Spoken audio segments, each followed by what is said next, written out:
Haleluya! Selamat datang dalam program kita Kamu Hebat. It's Monday.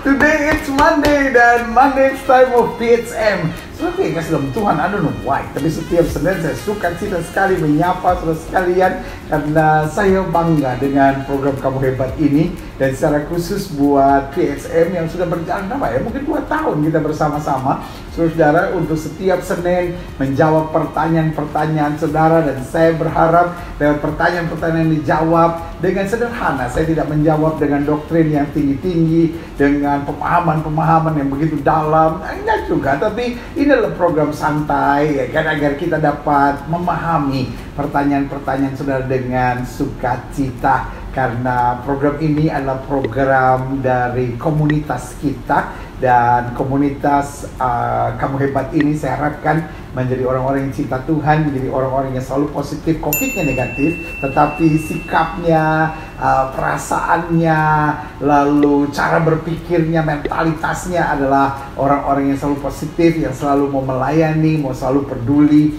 mau selalu jadi berkat, mau selalu berbagi kata-kata yang positif, semangat yang positif, karena dunia ini makin penuh dengan orang-orang yang suka menghina, membuli, merendahkan, dan hatersnya makin banyak saudara, dan makin banyak orang bangga jadi haters. Kalau bisa bikin orang sampai akunnya tutup, bisa buat orang sampai menderita sengsara, kayak ada kebanggaan tersendiri. Buat saya itulah orang-orang yang kerasukan setan dan orang-orang yang dipakai setan di media sosial ini. Karena itu saya selalu berdoa buat para haters untuk bertobat, karena haters yang tidak bertobat pasti masuk neraka. Saya ulangi sekali lagi, haters yang tidak bertobat pasti akan masuk neraka. Saudara boleh menatap saya dan berkata, tapi kan ini lucu-lucuan. Saudara kasih dalam Tuhan, come on, itu bukan lucu-lucuan. Hatimu busuk, saudara, hatimu busuk.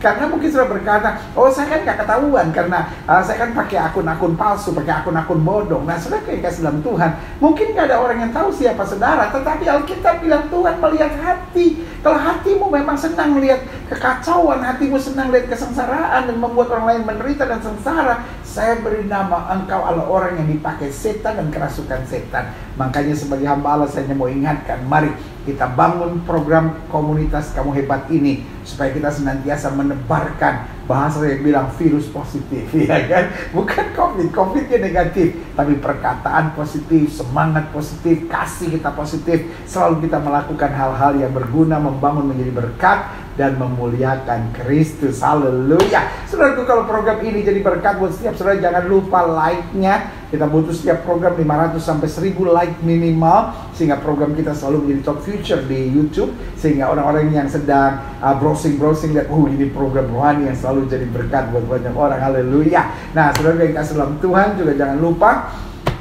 kalau menurut saudara program ini menolong banyak orang, memberkati saudara, share juga. Jangan simpan buat diri saudara sendiri, sehingga banyak-banyak orang juga menerima berkat yang saudara nikmati dan alami. Ya kan, mungkin kadang-kadang kita susah menginjil, tetapi dengan sharing-sharing program-program seperti ini, banyak-banyak orang bisa diberkati. Lalu juga jangan lupa kalau ada lonceng dibunyikan, tanda sudah hadir dalam program ini. Dan juga jangan lupa kalau sudah belum subscribe program ini, saya dorong saudara juga untuk subscribe program ini, sehingga setiap kita boleh semakin bertumbuh bersama dalam komunitas ini. Karena saya doa saudara, dan saya targetkan bahwa tahun 2021 ini, di hari Natal nanti, kita minimal sudah 1 juta komunitas Kamu Hebat kita. Bisa? Bisa saudara. Sekarang kita menuju 600.000. Jadi saya doakan supaya akhir tahun ini kita mencapai 1 juta jemaat Tuhan dalam komunitas Kamu Hebat. Dan kita bukan hanya talking about numbers, kita bukan hanya sibuk dengan jumlahnya, tetapi saya tertarik dengan komunitas yang selalu menjadi berkat, selalu peduli, selalu menyaksikan cinta Tuhan, dan selalu membawa damai dimanapun Tuhan tempatkan. Haleluya. Jadi komunitas kita bukan hanya program biasa saudara. Mungkin di YouTube channel ini ada begitu banyak program, ratusan ribu program-program yang bagus saudara, tapi ini bukan sekedar program, tapi ini komunitas di mana kita saling membangun, kita saling membantu, kita saling mendoakan, kita saling menebarkan kata-kata positif dimanapun kita berada. Karena komunitas kita, komunitas yang cinta Kristus, cinta damai, cinta orang-orang di sekitar kita, dan cinta kesatuan dan keberagaman. Haleluya. Saudara kasih dalam Tuhan, hari ini dalam program Kamu Hebat ini, Ya kan, seperti biasa kalau saudara mau bertanya, saudara bisa langsung di bagian komen hashtag PHM, lalu jelaskan apa pertanyaan saudara. Dan nanti ada tim redaksi, ada tim yang akan periksa semuanya. Dan pertanyaan-pertanyaan yang mewakili banyak orang, atau pertanyaan-pertanyaan yang begitu berarti, pertanyaan-pertanyaan yang berguna, itu saya tahu semua pertanyaan berguna saudara, tapi pertanyaan yang betul bisa menolong banyak orang, maka pertanyaannya akan terpilih dan akan menjadi topik kita dalam next PHM selanjutnya.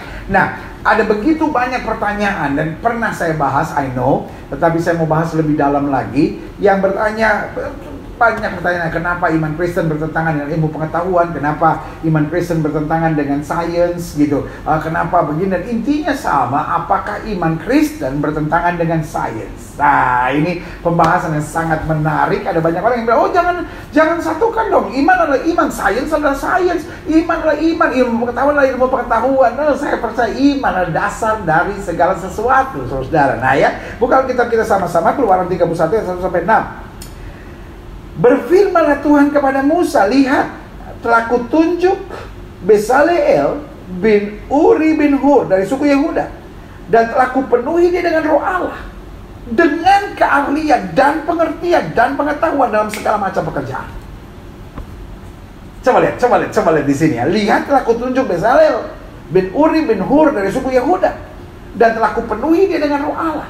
Lihat kan, Tuhan yang tunjuk, Tuhan yang penuh dengan roh Allah, dan juga dengan apa? Keahlian, pengertian, pengetahuan, dan segala macam pekerjaan. Berarti, saudara yang kasih dalam Tuhan, iman tidak seharusnya bertentangan, iman tidak seharusnya bertolak belakang dengan ilmu pengetahuan atau dengan sains.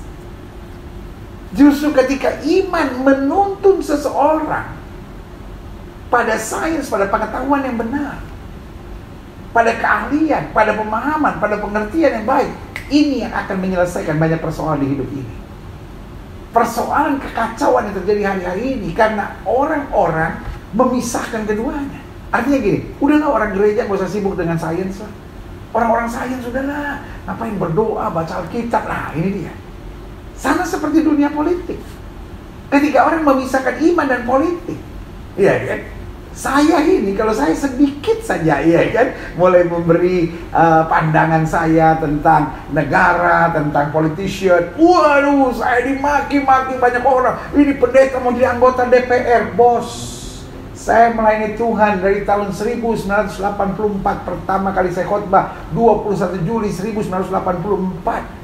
Saya ada di RCTI waktu tahun 91 mulai sampai 97, saudara. Kemudian saya ke SCTV, kemudian saya ke ANTV, kemudian saya ke Trans 7. Saya pernah ada di TVRI selama 3 tahun. Lihat, saudara, kasih dalam Tuhan. Tidak pernah sedikit pun terbersit untuk berpikir menjadi anggota DPR atau terjun dalam politik praktis. Dan kadang-kadang saya lihat akunnya, ya ilah, anak-anak kemarin sore yang belum lahir waktu saya pertama kali melayani, saudara. Jadi saudara yang kasih dalam Tuhan, kadang-kadang saya pikir-pikir ini sembarang ngomong, pengetahuan juga nggak ada, pengertian juga nggak ada, Alkitab juga nggak disadari, lalu sembarang ngomong, maki sembarangan. Saudara yang kasih dalam Tuhan, buat saya mulut saudara kotor, ya kan, mulut saudara sampah banget gitu, ya kan. Dan saya berdoa buat setiap saudara supaya dilancarkan. Tetapi yang saya mau ingatkan buat saudara, dua hal itu nggak bisa dipisahkan. Ketika orang hidup dalam kebenaran, dia harus jadi terang, ya kan. Ketika seorang mau terjun dalam dunia politik, dia minimal harus punya hati yang takut akan Tuhan dulu. Salah satu cara kerja setan adalah memisahkan dua hal ini. Yang pertama, memisahkan hal rohani dengan politik.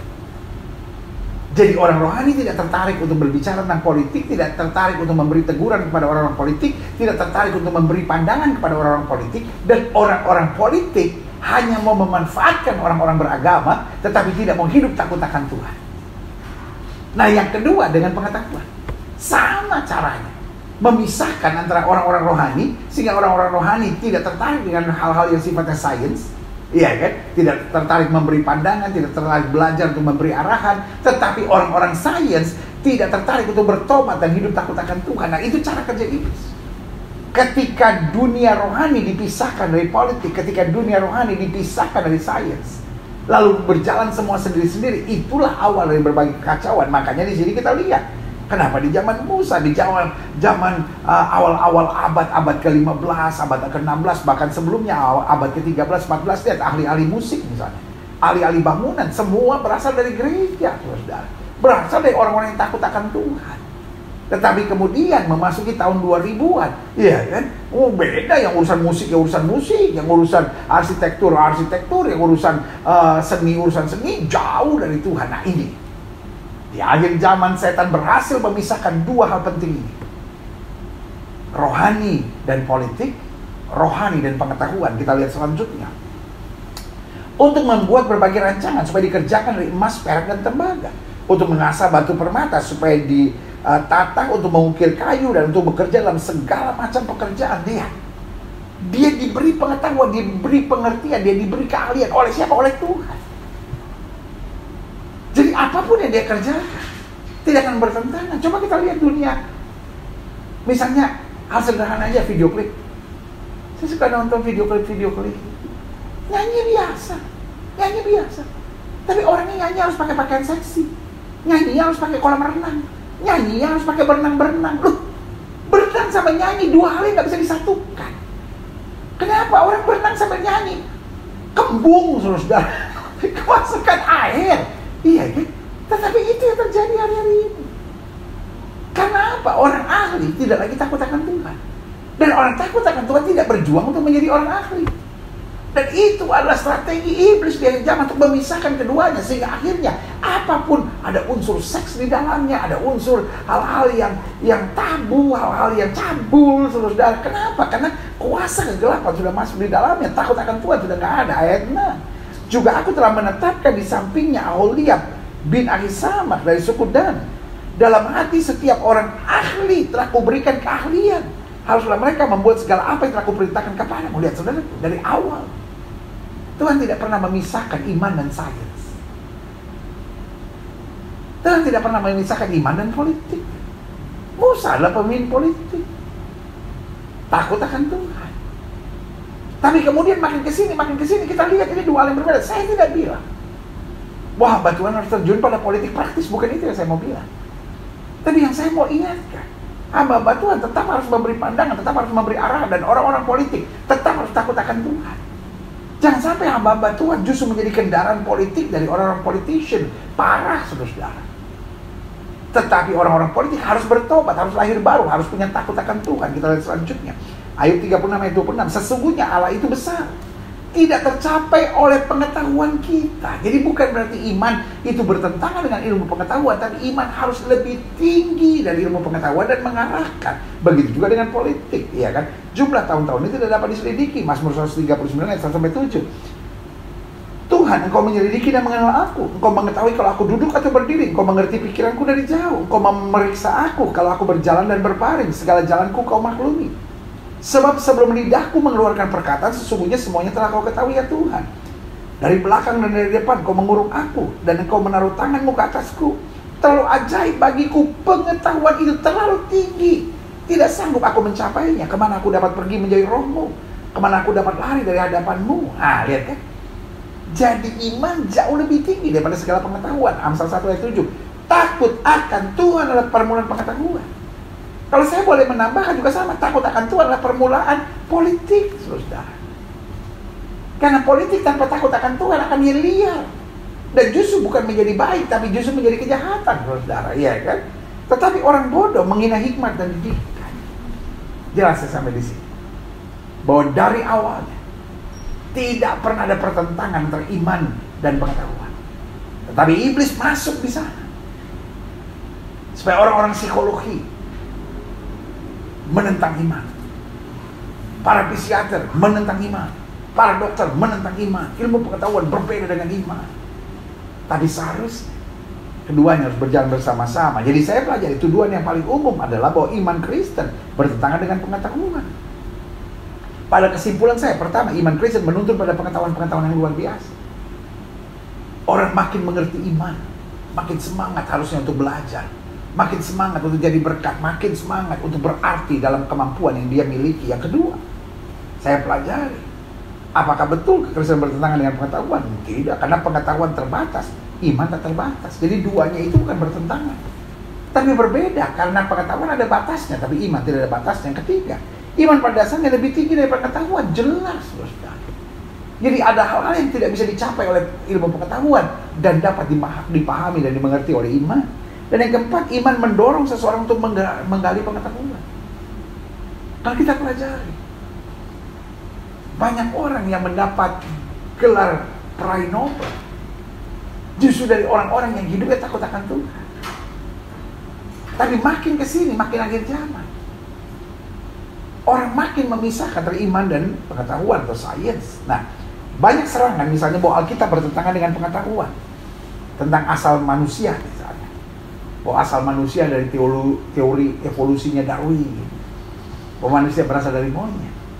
Dari kenyataannya, penganut teori Darwin tidak bisa kemudian membuktikan dalilnya bahwa manusia berasal dari monyet. Artinya apa? Kembali kepada Alkitab. Bahwa manusia diciptakan dari debu dan tanah, iya kan?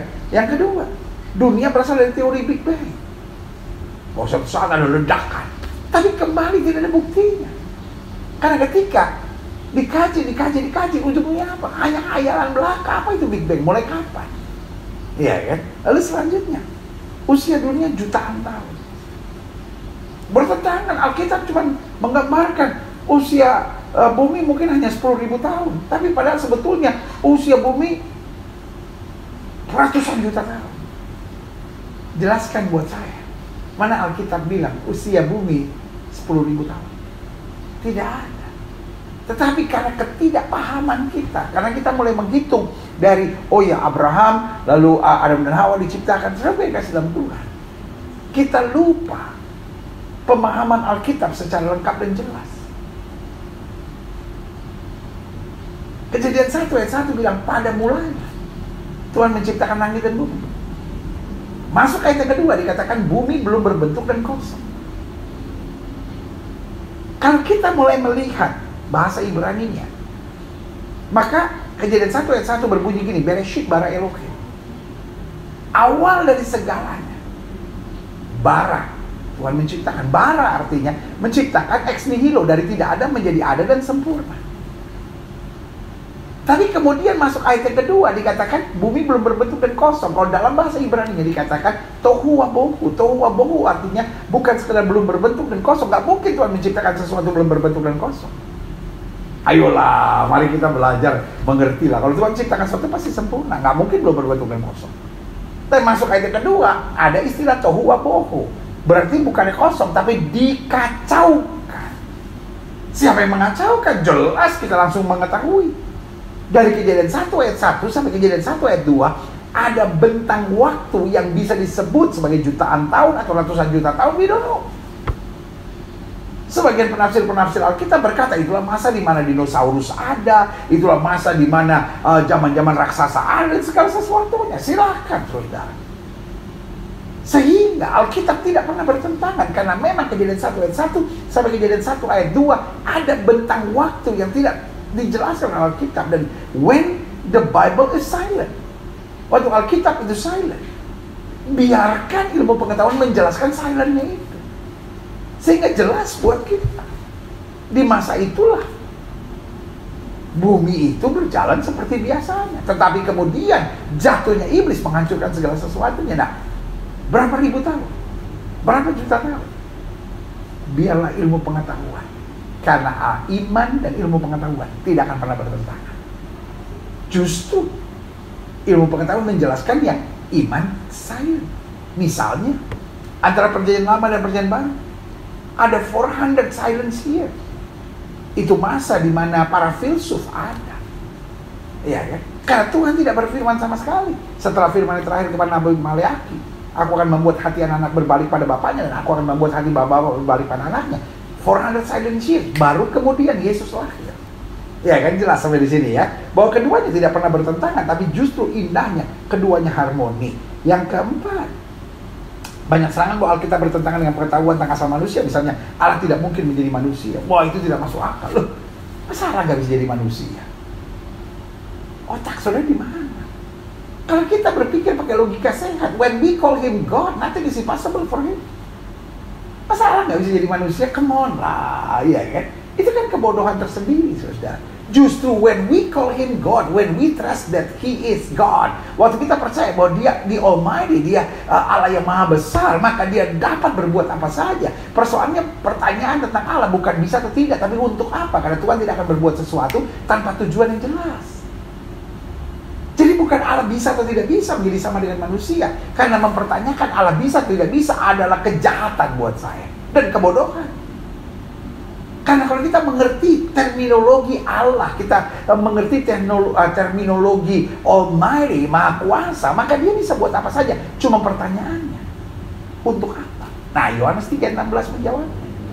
Karena begitu besar kasih Allah akan dunia ini, sehingga telah mengaruniakan anak yang tunggal, dia menjadi sama dengan manusia. Supaya barang siapa yang percaya kepada tidak binasa, melainkan beroleh hidup yang kekal. Because that is the only way. Agama tidak bisa menyelamatkan, amal ibadah perbuatan tidak bisa menyelamatkan.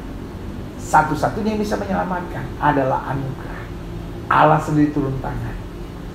Dan barang siapa yang percaya kepadanya, karena dia tebus dosa manusia, dia bayar harganya lunas dari kayu salib, sampai dia berkata sudah selesai.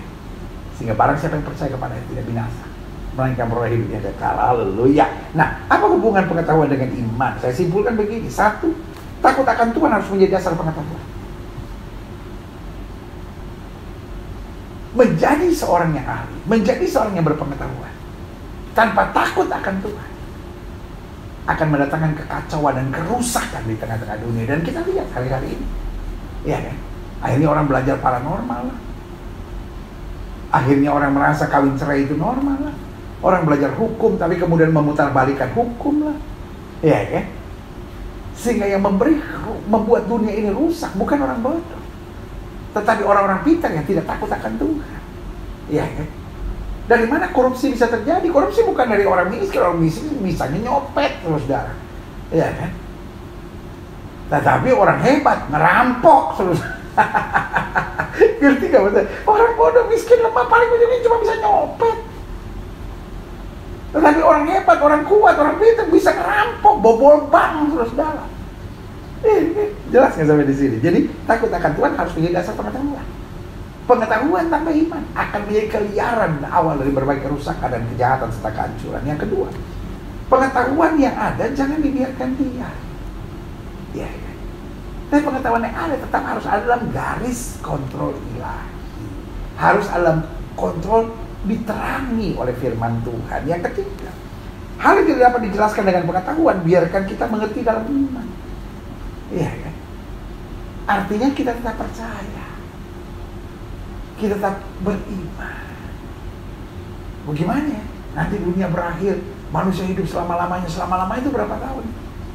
Ada banyak hal yang kita nggak bisa jelaskan dengan perkataan, tetapi dengan iman kita tahu. Sekarang kita tidak tahu, tapi harinya akan tiba, semua makin jelas. Waktu Yesus bilang, pada hari yang terakhir akan datang masa yang sukar. Banyak murid-murid yang juga nggak ngerti. Akan ada gempa bumi. Apa sih maknanya gempa bumi? Akan ada peperangan. Oh, peperangan apa? Iya kan? Tetapi makin kesini makin jelas. Karena iman bersaksi kepada kita bahwa apa yang difirmankan Tuhan tidak pernah gagal. Luar biasa. Dan yang terakhir saya pelajari, iya kan?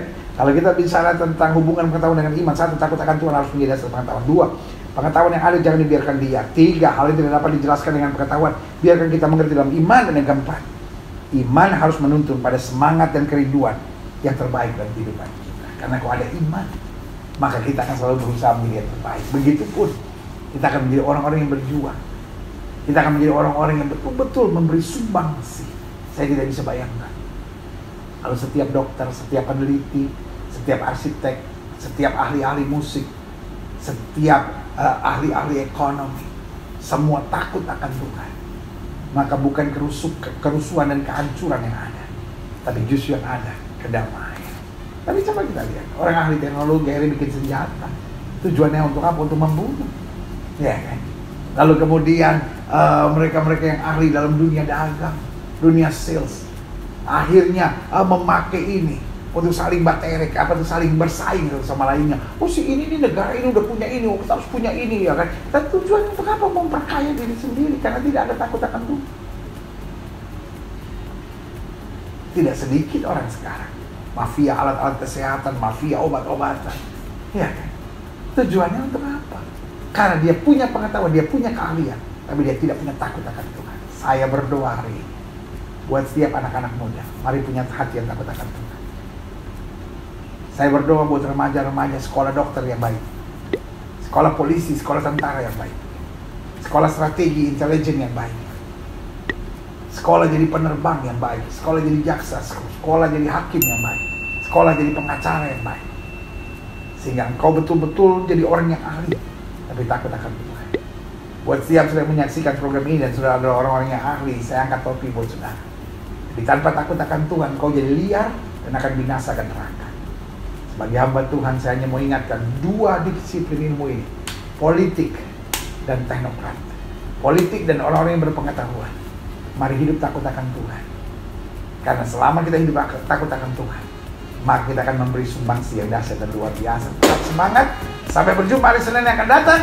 Dan mengingatkan buat setiap saudara, kamu hebat. Ya.